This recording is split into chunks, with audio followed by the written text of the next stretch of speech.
Hello everyone, and welcome back to my channel for another episode of Tori Talks. Today's discussion is truly a hot topic because we're talking Gilmore Girls and the much debated question, who should Rory Gilmore be with? Now, I was several years late to the Gilmore Girls party, but in 2024, I finally found myself ready to give the show a try. And when I let my friends know, hey, guess what? I'm about to watch Gilmore Girls for the first time, the number one question they wanted me to answer afterward was, are you Team Dean, Team Jess, or Team Logan? Well, I can promise you, after I finished the show, I definitely had an opinion. But here's the thing. I just finished rewatching the show a few weeks ago, and I've switched teams. So today I'm going to talk about which team I started on and which team I'm on now. Let's jump in.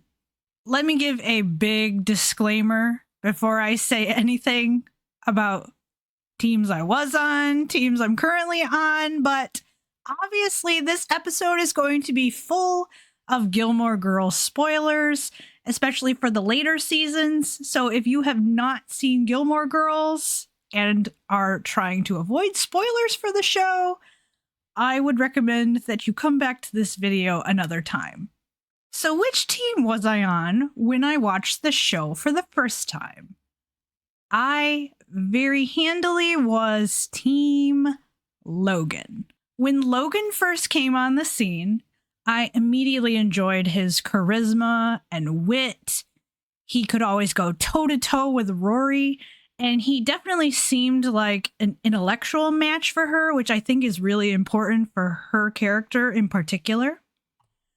Nevertheless, it did take me almost the entire show before I was really able to commit to being Team Logan. And a lot of that is due to the fact that I was pretty wary of Logan through seasons 5 and 6.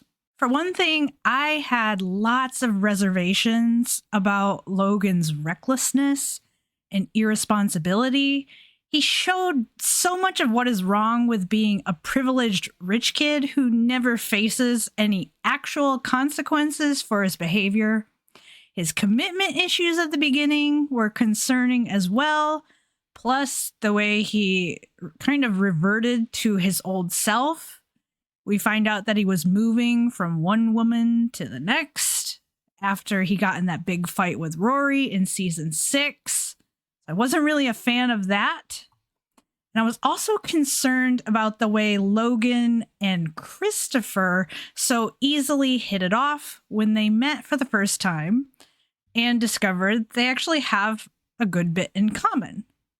Certainly seemed like the show was trying to draw parallels between the two, which is a huge red flag to me because, oh boy, Christopher, that man is a problem. He is by far my least favorite character in the show. He's irresponsible, directionless, often absent. He frequently displays the maturity of a child when things go poorly for him. And Lorelai, in my opinion, always turns into her worst self whenever Christopher is around. But I gotta stop there because this is not the Bash Christopher episode, although I definitely believe myself capable of making an entire episode just to talk about how much I can't stand Christopher. But that's what I'll leave it at for now. But in other words, if I feel like someone is being compared to Christopher, that's like, no, let's not do that. That's a big problem. Then one other thing with Logan is that I felt on multiple occasions in those 2 seasons that Logan didn't really challenge Rory to be the best version of herself. Now, he did make her more willing to take risks, which putting yourself out there, doing something that's a big risk, that can certainly be a good thing. But at the same time, I think he kind of pulled her into his, what I call, orbit of irresponsibility and made it easier for her to lean into some really stupid, bad decisions, such as stealing a yacht or dropping out of Yale. And I'm not saying Logan is responsible for the things that Rory did. She's obviously a girl with plenty of free will. She can make her own choices just fine. He's not responsible for any of that. But he never really pushed back when she was trying to do something foolish. Instead, I think he, for the most part, kind of indulged her poor decision making. And at this point, you might be thinking, Tori, that's a lot of concerns. How did you possibly end up Team Logan when you finished the show? And for me, it came down to season 7. I watched that season and I got through it, and I really had this sense, wow, I feel like Logan has finally grown up. He's actually changed.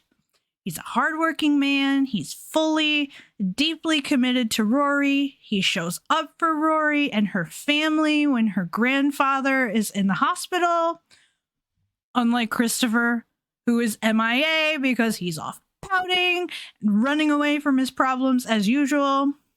And there's even that moment where Logan's father, Mitchum, acknowledges to Rory that Logan is a changed man because of her.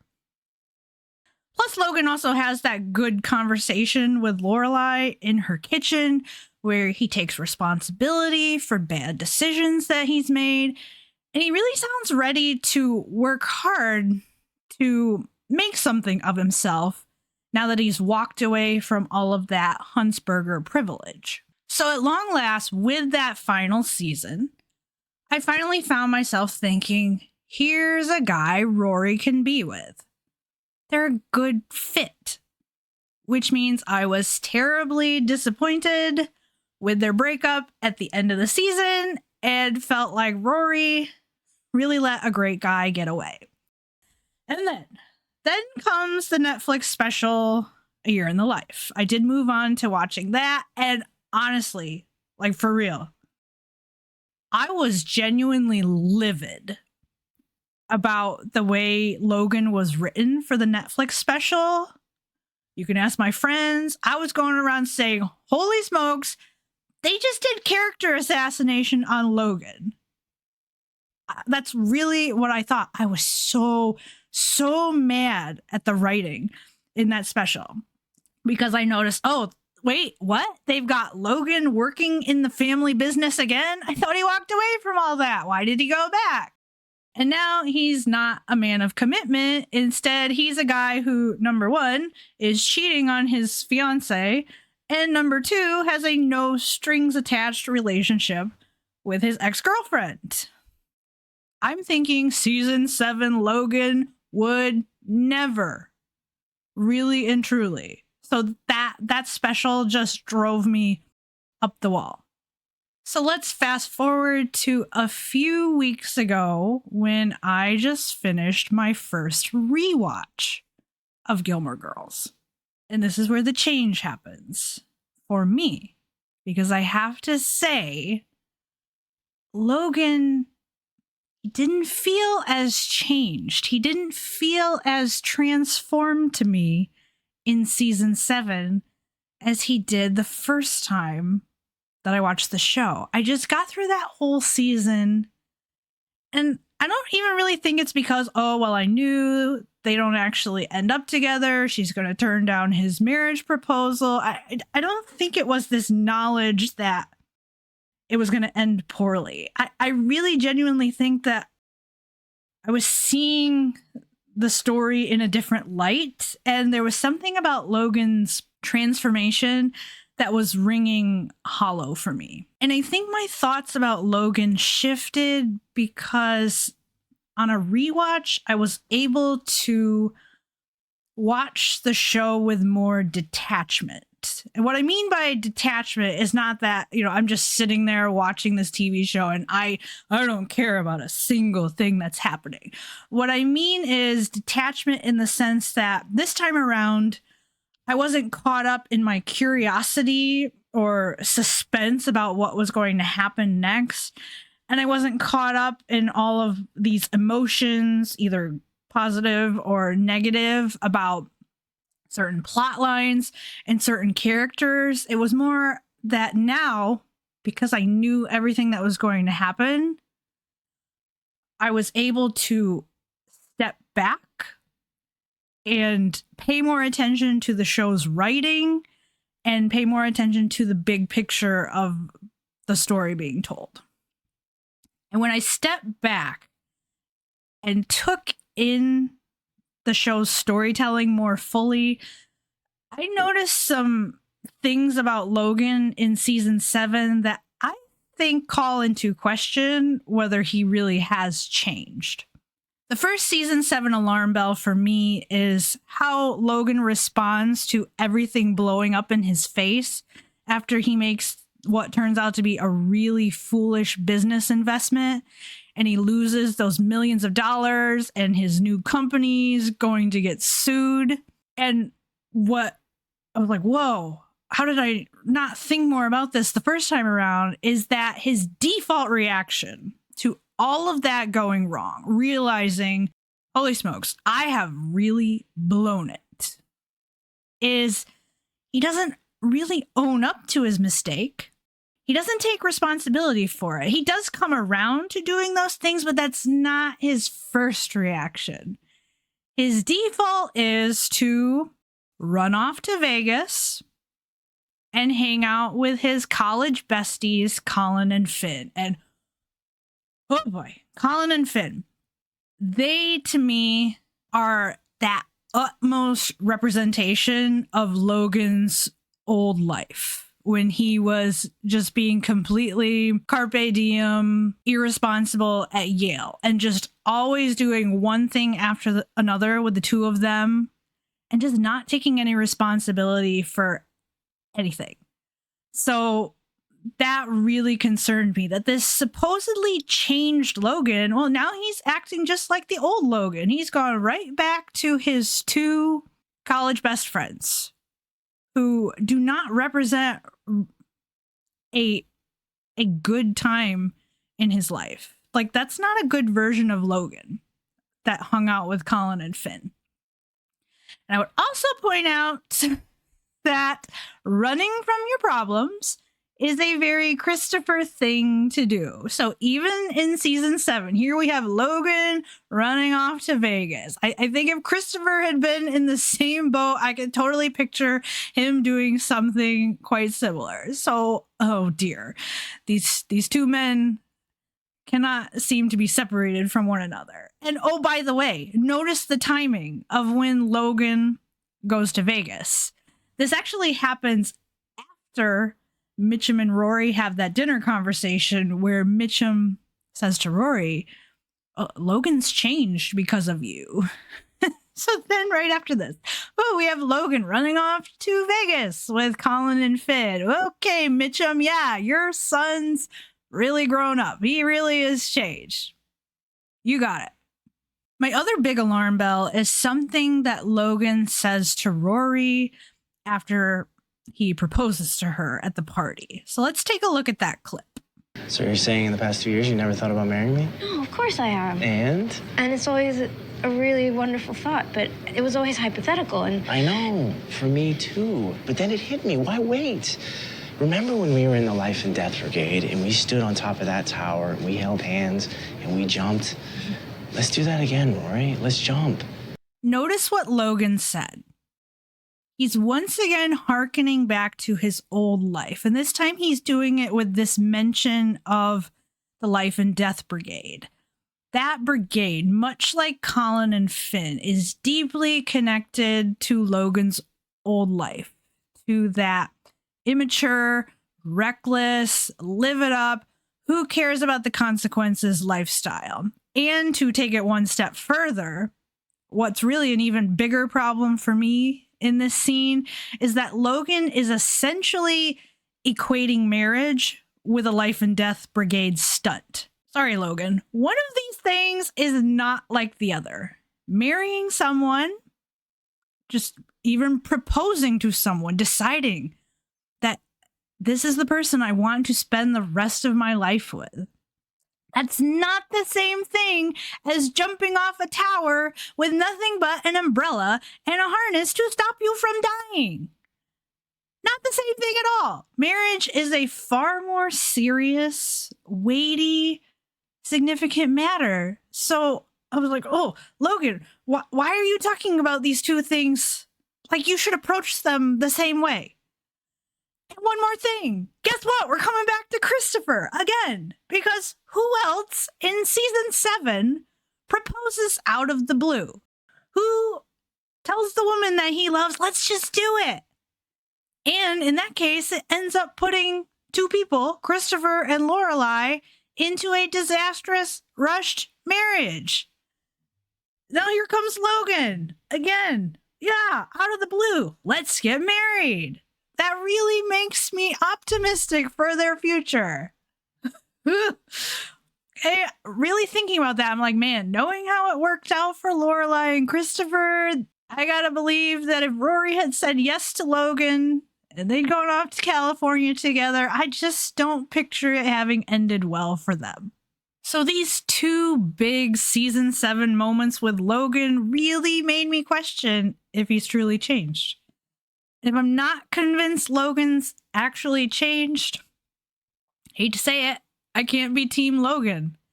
That really was the sticking point for me. I thought the first time around season 7, oh yeah, he's changed.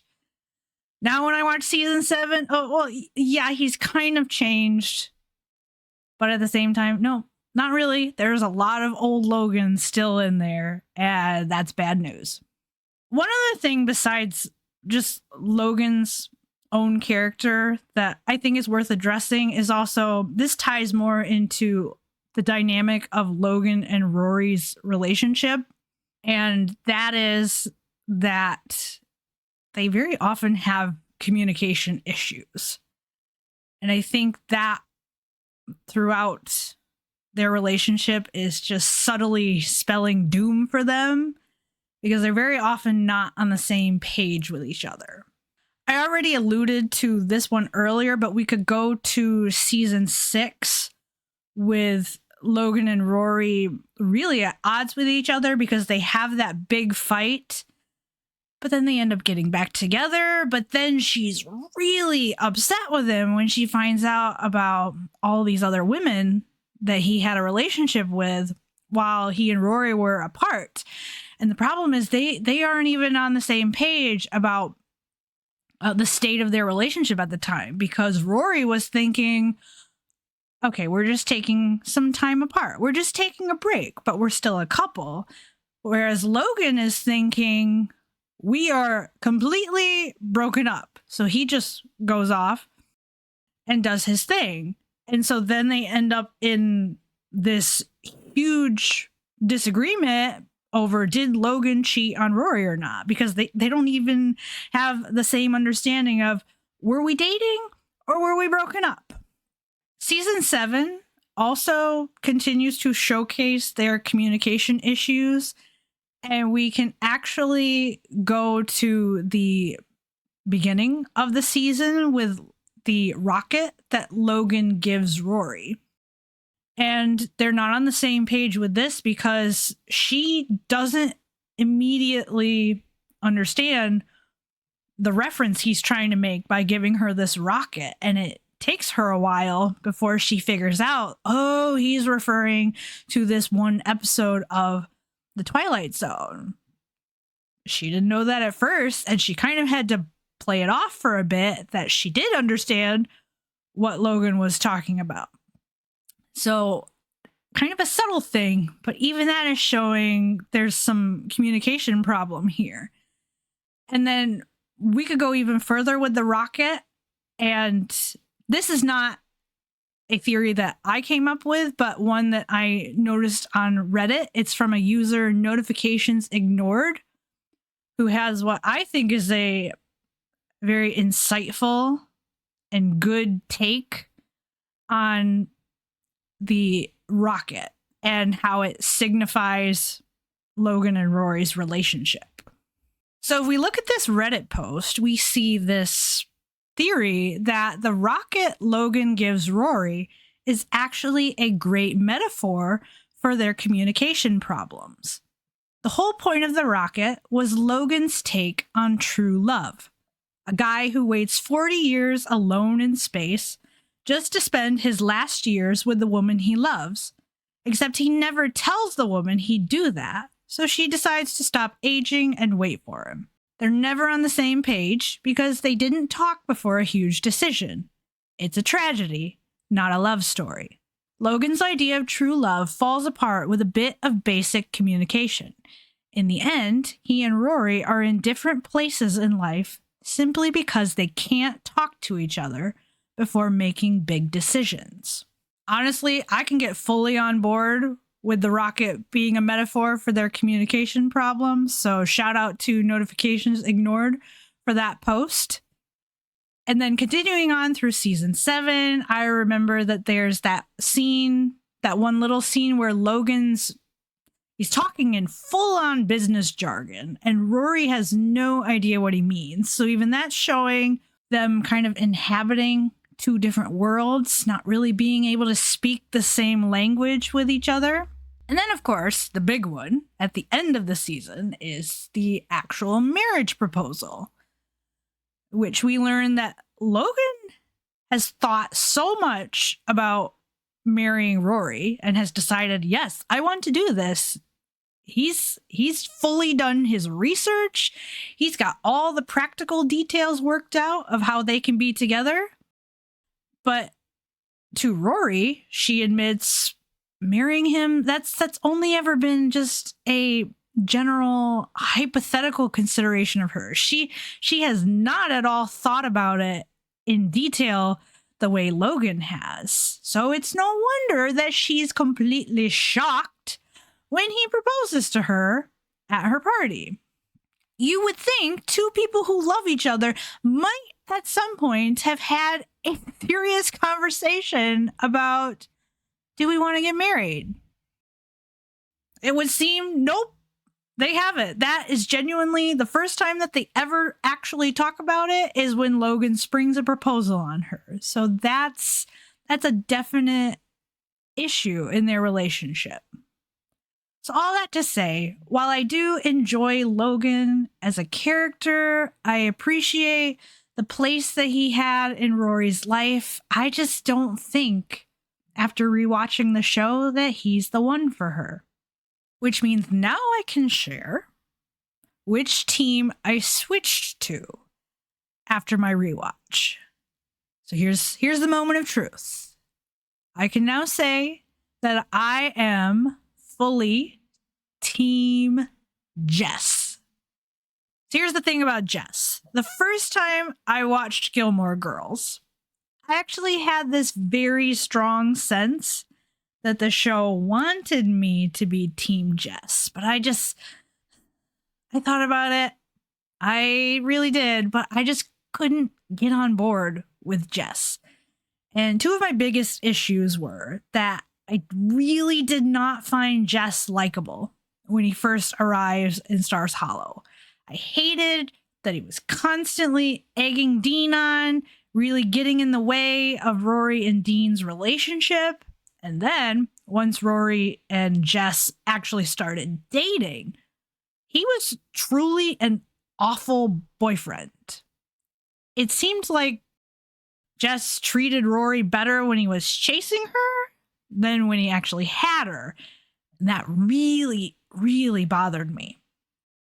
And we come to that moment when Rory's really ranting to him, giving him an earful on the phone and telling him just how terribly he treated her. And oh, I was so proud of her. I was cheering. I was like, you go, girl. You tell this guy, because he was a jerk while you two were dating. Like, oh my word. I loved that moment so much because I was like, Jess deserves every mean thing she's saying to him right now because it's the truth. The other barrier for me was that Jess's transformation into a better man, it largely happens off screen. So we have that moment a little bit later on once Rory's at Yale where Jess is talking to her there and she rejects him again. He goes off. He does his own thing. He really turns his life around. And we finally get to see a little snippet of how he's gotten his life together in season 6 when she visits him. We learn about his publishing house that he's helped start, and we find out that he's written a book. And I loved all that for Jess. I was like, yes, I knew he had it in him, that he was on the path, that he could get there. But the problem was that this was just a little snippet. At that point, Jess, he really hadn't been on the show much. And then they're just showing me this guy who's like, yeah, he's got his life together now. Look at how changed he is. And because so much of that transformation had happened off screen, I just honestly found myself struggling to care. Happily for all the Team Jess fans out there, he grew on me a lot more during my rewatch. Now, I still stand by the fact that he was a terrible boyfriend. That's never going to change. I don't think we can really get around that fact. It's right there in the show. He really was a bad boyfriend. But once again, here I am on a rewatch. I'm watching with more detachment. And so now I know at this point in the story, Jess really, he's still very much at the beginning of his transformation and his, I guess we could call it, redemption arc. So it just wouldn't be fair to judge his character based on who he was in the past while he was in Stars Hollow versus who he finishes as. And when we see him for those last times on the main show, and then when we see him again in A Year in the Life, it's true. He's got his head screwed on straight. He's genuinely in a good place and made something of himself. So that really matters, considering now I'm looking at Logan and feeling like, you know what? I don't think Logan really has changed. It was a huge deal to me that I could see Jess show up later in the series, and I'm looking at him and thinking, I believe it. He really has turned his life around. He's changed. He's a better person. Another thing in Jess's favor is that I think he's a better fit for Rory than Logan. And one key component that I think is in play here is books. Books are such an essential part of Rory's character. She's so tethered to books throughout the show. And books are really the first thing Rory and Jess connect over when they meet. And I also think it's important that in A Year in the Life, Jess tells Rory, write a book. And it's that book idea that finally gives her some direction for her career and really her life as a whole. So you see, with those two, it's always about books. It was about books from the beginning. It's about books again, even at the end. Whereas Rory and Logan, in my opinion, are more connected through journalism. They work on the Yale Daily News together while they're both in school. Logan's father is top dog in the journalism world, and Logan's going to go into the family business. But the thing with Rory and journalism is, turns out, really, if you look at the little clues throughout the show, and then especially when you move on to A Year in the Life, journalism is the thing that Rory has failed at. She is not, as much as she might think that's the career for her, it's not. She's not cut out for that life. So, Jess, Rory, books, good. Logan, Rory, journalism, bad. And then one last big point is that Jess, he's good for Rory. He knows her well, pushes her to be a better version of herself. And when I say that, I'm talking about after he's gone through his transformation. There are multiple examples I could share, but for sake of time, I'm only going to share one. And if you've seen Gilmore Girls, you know where I'm going with this, because we can't talk about Team Jess and not talk about one of the most iconic scenes in the show. What's going on with you? What do you mean? You know what I mean. I know you. I know you better than anyone. This isn't you. I don't know. What are you doing? Living at your grandparents' place? Being in the DAR? No, Yale. Why did you drop out of Yale? It's complicated. It's not. It's not complicated. You don't know. This isn't you. You going out with this jerk with a Porsche? We made fun of guys like this. You caught him on a bad night. This isn't about him. What's going on with you? This isn't you, Rory. You know it isn't. What's going on? I don't know.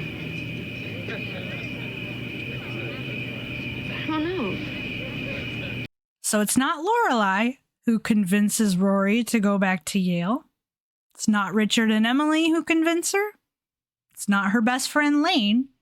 And it's not her boyfriend Logan. It's Jess who ultimately ends up being the catalyst for Rory to realize, my life is a mess. What am I doing with myself?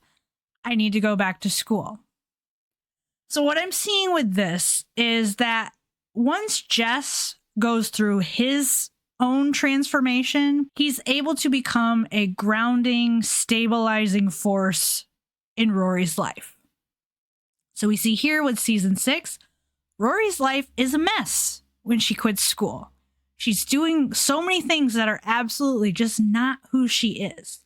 But Jess helps her get back on track. And then, in a year in the life, her life is once again a mess because her career has no direction. And Jess, once again, gets her back on track by telling her to write a book about her life story with her mom.